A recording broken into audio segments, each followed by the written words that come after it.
नमस्कार साथियों, मैं संजीव कुमार आपको स्वागत करता हूं आपके अपने YouTube channel young minds academy में। साथियों, हम जा रहे हैं कि आप लोग थोड़ा गुस्सा में होंगे क्योंकि एक लंबा समय हो गया है आप लोग से मुलाकात किए हुए, क्योंकि एक लंबा समय के बाद फिर से हम लोग आपके सामने आए हैं।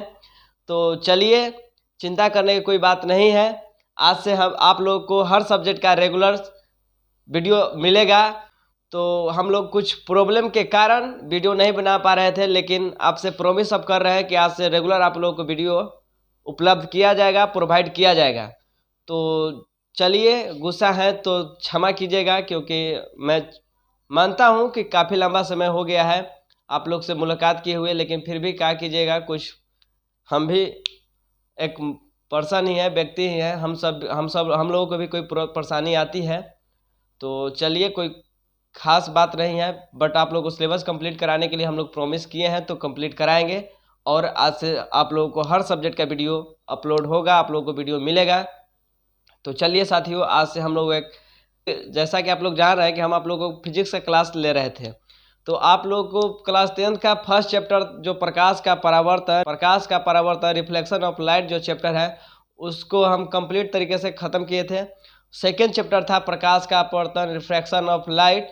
उससे हम लोग द एंड तो नहीं बोलेंगे, क्योंकि उसमें अभी हम लोग को 2-4 लेक्चर और प्रोवाइड करना पड़ेगा। तो चलिए, उससे हम लोग बाद में अब स्टार्ट करेंगे। जब वो उससे बीच में हम लोग छोड़ ही दिए थे, तो उससे अब बाद में हम लोग कंप्लीट कर देंगे। तो आज से नए अंदाज से, नए मूड से और बेहतरीन अंदाज से एक नए चैप्टर का आगाज़ आपके सामने करेंगे। क्योंकि अगर हम लोग काफ़ी समय के बाद आपके सामने आए हैं, तो एक फ्रेश अंदाज में आए हैं, एक नए अंदाज में आए हैं, तो नए चैप्टर के साथ आपके साथ हम लोग आगाज़ करेंगे।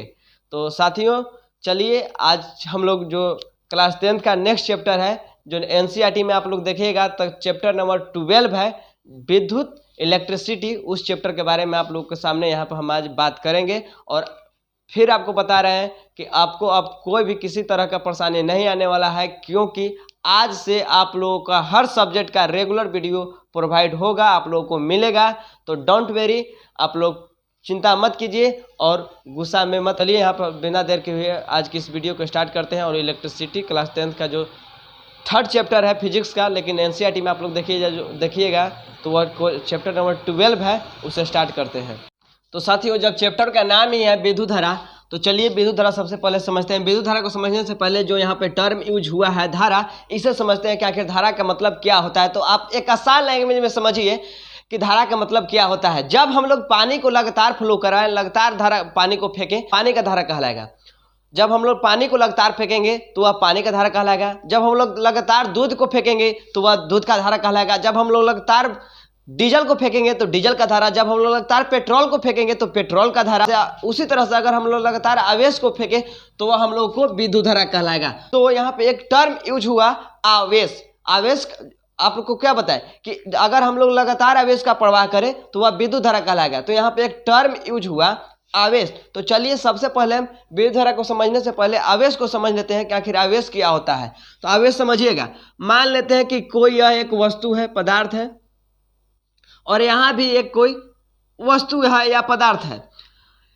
अगर इसमें से इस पे इलेक्ट्रॉन गया या इससे इस पे इलेक्ट्रॉन आया इस वस्तु से, मान लेते हैं यह जो वस्तु इसका नाम A है और यह जो वस्तु इसका नाम B है। अगर B से A पे इलेक्ट्रॉन आया या A से B पे इलेक्ट्रॉन गया, तो इलेक्ट्रॉन का स्थानांतरण हुआ। स्थानांतरण कहने का मतलब कि यहाँ से आ गया यहाँ पे, या यहाँ से जो इलेक्ट्रॉन था यहाँ पे चल गया। फिर से सुनिए कि इलेक्ट्रॉन का स्थानांतरण कहने का मतलब कि जो इलेक्ट्रॉन B पे था वह A पर चला आया, या जो इलेक्ट्रॉन A पर था वह B पर चला आया, यानी उसका जो स्थान था वह परिवर्तन हो गया। स्थानांतरण कहने का मतलब है कि इलेक्ट्रॉन का जो खुद का स्थान था वह अंतर हुआ। स्थानांतरण देखिए यहाँ पे ऐसे सुनिए, स्थान अंतर। स्थानांतरण को आप संधि विच्छेद कीजिएगा तो यहाँ से स्थान और यहाँ से अंतर, यानी स्थान का में अंतर हुआ। यहाँ यानी यहाँ से इलेक्ट्रॉन, यहाँ पे इलेक्ट्रॉन था तो यहाँ पर चला गया, यानी यहाँ पे इलेक्ट्रॉन था तो यहाँ पर चला गया, या यहाँ पे इलेक्ट्रॉन था तो यहाँ पर चला गया। यानी इलेक्ट्रॉन के स्थानांतरण के फलस्वरूप हम लोग को आवेश मिलता है। यानी इलेक्ट्रॉन का आवेश, इलेक्ट्रॉन के हस्तांतरण के फलस्वरूप हम लोग को क्या मिलता है, आवेश मिलता है। तो चलिए यहाँ पर आवेश के परिभाषा को लेकर आपको हम दोबारा समझाने की कोशिश करते हैं। जैसा कि आप लोग अपनी स्क्रीन पे देख पा रहे होंगे कि हम लोग यहाँ पे डिफिनेशन लिखे हैं आवेश का, कि इलेक्ट्रॉन के हस्तांतरण के फलस्वरूप आवेश का उत्पत्ति होता है। अभी आपको बताया कि मान लेते हैं कोई एक वस्तु है, या यह ए है, और यहाँ पे कोई एक पदार्थ है, वस्तु है, वह बी है। हमें अभी मालूम नहीं है किससे किस पे इलेक्ट्रॉन जा रहा है, लेकिन आप समझिए कि अगर इससे इस पे इलेक्ट्रॉन आया या इससे इस पे इलेक्ट्रॉन आया, यानी इलेक्ट्रॉन का हस्तांतरण हुआ। देखिए हम लोग यहाँ पे लिखे भी है कि इलेक्ट्रॉन के हस्तांतरण, यानी इससे हस्तांतरण को आप संधि विच्छेद कीजिएगा तो आएगा स्थान प्लस अंतर, स्थान प्लस अंतर, यानी इस स्थान में अंतर आया। यानी पहले अगर इलेक्ट्रॉन यहाँ था तो यहाँ चला गया, अगर इलेक्ट्रॉन पहले यहाँ था यानी बी पे था तो वह ए पर चला आया। तो इस स्थान में अगर स्थान में परिवर्तन होगा इलेक्ट्रॉन का तो हम लोगों को आवेश प्राप्त होगा। यानी इलेक्ट्रॉन का हस्तांतरण के फलस्वरूप हम लोगों को आवेश का उत्पत्ति होता है, आवेश मिलता है या आवेश का उत्पत्ति होता है। आपको बता दें कि जो आवेश है, आवेश इसे हम लोग बड़ी क्यू या छोटी क्यू द्वारा सूचित करते हैं, बड़ी क्यू या छोटी क्यू द्वारा सूचित करते हैं, सूचित करते हैं। और यहाँ पे एक और बात बता दें आपको कि आवेश का जो एसआई यूनिट है वह कूलाम है। जिस तरह से हम लोग लंबाई जो है उसे मीटर में मेजर करते हैं, क्योंकि लंबाई का एसआई यूनिट मीटर है, और द्रव्यमान को हम लोग जिस तरीके से केजी में मेजर करते हैं, क्योंकि द्रव्यमान का एसआई यूनिट केजी है, उसी तरह से आवेश को हम लोग कूलाम में मेजर करते हैं, क्योंकि आवेश का एसआई यूनिट कूलाम होता है। तो हम लोग यहाँ पे लिख सकते हैं कि आवेश का एसआई यूनिट या एसआई मात्रक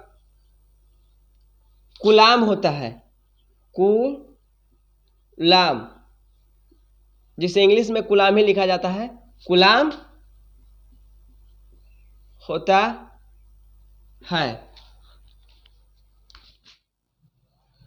और आपको बता दें कि जो आवेश है, आवेश यह एक अदिश राशि है, आवेश एक अदिश राशि है, अदिश राशि है, आवेश एक अदिश राशि है। और आपको हम बता दें कि जो आवेश है मुख्य रूप से दो प्रकार के होता है। पहला धन आवेश, धन आवेश कहने का मतलब पॉजिटिव चार्ज, धन आवेश, और दूसरा ऋण आवेश, ऋण आवेश, ऋण आवेश कहने का मतलब निगेटिव। आप यहाँ से समझिए कि धन आवेश क्या होता है और ऋण आवेश क्या होता है। मान लेते हैं कि यह कोई एक पदार्थ है और यहाँ पे भी कोई एक पदार्थ है। मान लेते हैं यह पदार्थ है जो यह ए है और यह जो है बी है। अगर इलेक्ट्रॉन ए से बी पे गया तो ए से बी पर कब जाएगा, ए पे इलेक्ट्रॉन ज़्यादा होगा। तो ए पे आखिर दान कौन देता है, आखिर दान कौन देता है, जिसके पास पैसा ज़्यादा है वही ना दान देता है। तो मान लेते हैं इलेक्ट्रॉन के पास मान लेते हैं ए के पास इलेक्ट्रॉन ज़्यादा है, तो यह एक इलेक्ट्रॉन इसको दे दिया। तो अगर यह एक इलेक्ट्रॉन इसको दिया तो यह जो अपना एक इलेक्ट्रॉन था इसको दे दिया, तो ये खुद क्या कैसा होगा, पॉजिटिव। खुद पॉजिटिव क्यों होगा, क्योंकि इसके पास ज़्यादा इलेक्ट्रॉन था, तो ज़्यादा इलेक्ट्रॉन था तो यह पॉजिटिव था। और यह जो बी पदार्थ है यह निगेटिव होगा। निगेटिव क्यों होगा, क्योंकि इसके पास इलेक्ट्रॉन कम था। और बैलेंस पूरा करने के लिए चलिए आगे आपको बताएंगे बैलेंस कैसे होता है। तो यहाँ पर जो बी पदार्थ है वह एक इलेक्ट्रॉन लिया, यह लिया यानी कर्ज में है, तो कर्जा लेने के कारण यह निगेटिव है। तो ये समझिए फिर से कि यह पॉजिटिव है। पॉजिटिव क्यों है, क्योंकि इसके पास इलेक्ट्रॉन ज़्यादा है, या इसको एक दिया है, देने के कारण मतलब इसके पास इलेक्ट्रॉन ज़्यादा है तो यह पॉजिटिव है। इसके पास इलेक्ट्रॉन कम है तो यह इलेक्ट्रॉन लिया है तो यह निगेटिव है। तो आपको बताया कि आवेश दो प्रकार के होता है, धन आवेश और ऋण आवेश। अगर धन आवेश, एक धन आवेश यहाँ पे है और यहाँ पे एक और धन आवेश है, अगर दो धन आवेश को एक समीप लाया जाएगा, एक दूसरे के निकट लाया जाएगा, तो एक दूसरे को विकर्षण करेगा। क्या करेगा? विकर्षण करेगा। अगर एक धन आवेश को एक ऋण आवेश के साथ लाया जाएगा, यानी एक धन आवेश है और दूसरा कोई ऋण आवेश है, धन आवेश कहने का मतलब पॉजिटिव है और ऋण आवेश कहने का मतलब निगेटिव, तो अगर धन आवेश और ऋण आवेश को एक दूसरे के निकट लाया जाएगा तो दोनों को अट्रैक्ट करेगा, यानी आकर्षित करेगा। क्या करेगा? आकर्षित करेगा। उसी प्रकार से यहाँ पर मान लेते हैं कि एक निगेटिव हो और दूसरा पॉजिटिव हो, तो दोनों क्या करेगा? अट्रैक्ट करेगा। क्यों करेगा? क्योंकि सेम आप सीधा सीधा समझिए कि सेम आवेश के साथ में विकर्षण, देखिए यह भी प्लस यह भी प्लस, दोनों सेम है, दोनों धन आवेश है, तो दोनों के बीच में झगड़ा यानी विकर्षण। अगर एक प्लस है और दूसरा माइनस है, यानी एक धन आवेश है और दूसरा ऋण आवेश है, तो दोनों में क्या होगा? आकर्षण। उसी तरीके से यहाँ पर समझिए कि एक ऋण आवेश है एक धन आवेश है, यानी एक ऋण एक निगेटिव एक पॉजिटिव, तो दोनों क्या करेगा? आकर्षण। अगर दोनों ऋण आवेश होता तब एहो ऋण, तो दोनों एक जात के आवेश हुआ, तो एक जात का अगर आवेश होगा तो दोनों अपने को क्या करेगा? विकर्षण करेगा। तो मैं उम्मीद करता हूँ कि इतने आप समझ गए होंगे। क्या क्या आपको बताएं कि इलेक्ट्रॉन के हस्तांतरण के फलस्वरूप आवेश का उत्पत्ति होता है। आवेश जो है उसे बड़ी की व छोटी की तरह सूचित करते हैं। आवेश का ऐसा यूनिट कूलाम होता है। आवेश एक अदिश राशि है। और आपको बताएं कि आवेश जो होता है मुख्य रूप से दो प्रकार का होता है, एक धन आवेश और एक ऋण आवेश। धन आवेश कब होता है? जब कोई पदार्थ इलेक्ट्रॉन को त्याग करता है, दूसरे को देता है, तो कौन देगा? जिसके पास, मान लेते दान कौन देता है? जिसके पास पैसा ज़्यादा है। तो यहाँ पे जो ए है उसके पास इलेक्ट्रॉन ज़्यादा है, तो यह इलेक्ट्रॉन इसको दिया, इसलिए खुद यह क्या हुआ? पॉजिटिव। और दूसरा यहाँ समझिए कि यहाँ जो बी है वह निगेटिव है। निगेटिव क्यों है? क्योंकि इसके पास इलेक्ट्रॉन कम है। यह जो ए से इलेक्ट्रॉन को लिया है, लेने के कारण यहाँ पर जो बी पदार्थ है वह यहाँ से ए से इलेक्ट्रॉन लिया है और ए से इलेक्ट्रॉन लेने के कारण खुद यह निगेटिव है। और यहाँ पर आपको बताएं कि जब दो आवेश सेम जात का हो, यानी सेम जात कहने का मतलब कि अगर दोनों धन आवेश हो तो विकर्षण यानी झगड़ा, अगर दोनों ऋण आवेश हो फिर भी झगड़ा, क्योंकि सेम जात का है, एक कैटेगरी का है। और यहाँ पे आपको बताएं कि जब सेम आवेश होता है तो उसमें विकर्षण बल कार्य करता है। यानी देखिए यहाँ भी धन आवेश यहाँ भी धन आवेश, तो प्लस प्लस के बीच में विकर्षण और प्लस माइनस के बीच में आकर्षण। प्लस और माइनस के बीच में आकर्षण क्यों? क्योंकि दोनों एक जात के नहीं है, एक प्लस है दूसरा माइनस है। यहाँ पर भी एक माइनस एक प्लस है, तो दोनों अगर एक जात का ना हो तो आकर्षण, अगर दोनों एक जात का हो तो कार्य करेगा विकर्षण। तो यहाँ देखिए यहाँ भी निगेटिव यहाँ भी निगेटिव, तो दो निगेटिव, यानी यहाँ निगेटिव यहाँ निगेटिव, तो निगेटिव और निगेटिव दोनों एक जात का हुआ। तो दोनों जब एक जात का हुआ तो इन दोनों के बीच में कौन सा बल कार्य करेगा? विकर्षण। यहाँ पर चलिए आपको लिख देते हैं, समान जाति में विकर्षण बल कार्य करेगा। विकर्षण बल। और विपरीत जाति में, विपरीत कहने का मतलब असमान, विपरीत जाति में आकर्षण बल कार्य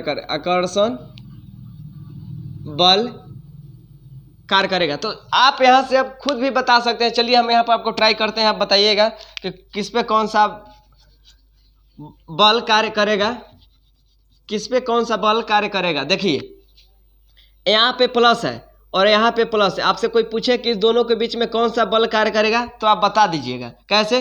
कि दोनों समान जात का है। समान जात कहने का मतलब एहो प्लस में एहो प्लस में, और जब दोनों समान जात में हो, जब दोनों समान जात में है तो कौन सा बल? विकर्षण। तो आप लोग कह दीजिएगा कि दोनों के बीच में कौन सा बल करेगा कार्य? विकर्षण। आगे आप बता दीजिएगा। देखिए अगर यहाँ भी नेगेटिव यहाँ भी नेगेटिव, तो आप कैसे बताइएगा कि अच्छा यह भी नेगेटिव ये भी नेगेटिव, यानी दोनों सेम जात के। अगर दोनों सेम जात के हो तो इन दोनों के बीच में कौन सा बल कार्य करेगा? विकर्षण। देखिए लिखे हैं कि समान जाति में विकर्षण बल कार्य करेगा, तो यहाँ पर विकर्षण। आगे समझिए, यह मान लेते हैं पॉजिटिव है और यहाँ पे कोई निगेटिव है, तो आपको अभी पता है कि विपरीत आवेश है, एगो प्लस में है एगो माइनस में, तो जब विपरीत आवेश हो तो दोनों के बीच में कौन सा बल कार्य करेगा? आकर्षण। तो आप बता दीजिएगा कि अगर एक प्लस हो एक माइनस हो तो दोनों के बीच में आकर्षण बल करेगा, काम करेगा। और उसी तरीके से एक निगेटिव और फिर दूसरा पॉजिटिव हो तो आप बता दीजिएगा कि दोनों के बीच में कौन सा बल कार्य करेगा। कैसे? आपको बताएं कि एक ऋण आवेश है दूसरा धन आवेश है, यानी दोनों दूसर जाते हैं, तो दोनों जब दूसर जाता है यानी विपरीत जाता है तो विपरीत जाति के बीच में आकर्षण बल कार्य करेगा। इसलिए हम लोग यहाँ पर लिख सकते हैं कि दोनों विपरीत जाते हैं, इसलिए दोनों के बीच में आकर्षण बल कार्य करेगा। तो मैं उम्मीद करता हूँ कि जितना अभी तक आपको बताया पूरा कंप्लीट एक बेहतरीन अंदाज से समझ में आया होगा। तो आज पहला दिन था बहुत लंबा समय के बाद, इसलिए आज के लिए इतना ही। मिलते हैं अब अगले वीडियो में। आपको सब पहले ही बता दिए कि आज से सभी सब्जेक्ट का वीडियो आपको मिलना स्टार्ट हो जाएगा। तो चलिए मिलते हैं नेक्स्ट वीडियो में। अगर आपको यह वीडियो अच्छा लगा हो तो वीडियो को लाइक कीजिए और चैनल को सब्सक्राइब जरूर कीजिए, बेल आइकन को ऑन कर लीजिए। अगर आप पहली बार इस यूट्यूब चैनल पे आए हैं, क्लास 10th का जो प्रथम चैप्टर है प्रकाश का परावर्तन उसे ख़त्म किए हैं, और केमिस्ट्री का भी आप लोगों को लेक्चर मिल ही रहा है, मैथ का भी लेक्चर मिल ही रहा है, बायोलॉजी भी मिल रहा है। तो चलिए मिलते हैं नेक्स्ट वीडियो में। अगर आपको वीडियो अच्छा लगा हो तो वीडियो को लाइक कीजिए, चैनल को सब्सक्राइब कर लीजिए, बेल आइकन को ऑन कर लीजिए, और हमारे टेलीग्राम चैनल में अभी तक ज्वाइन न किए हैं तो नीचे डिस्क्रिप्शन बॉक्स में आपको लिंक मिल जाएगा, हमारे टेलीग्राम चैनल में भी आप ज्वाइन हो सकते हैं। तो चलिए मिलते हैं नेक्स्ट वीडियो में, तब तक के लिए बाय, थैंक यू।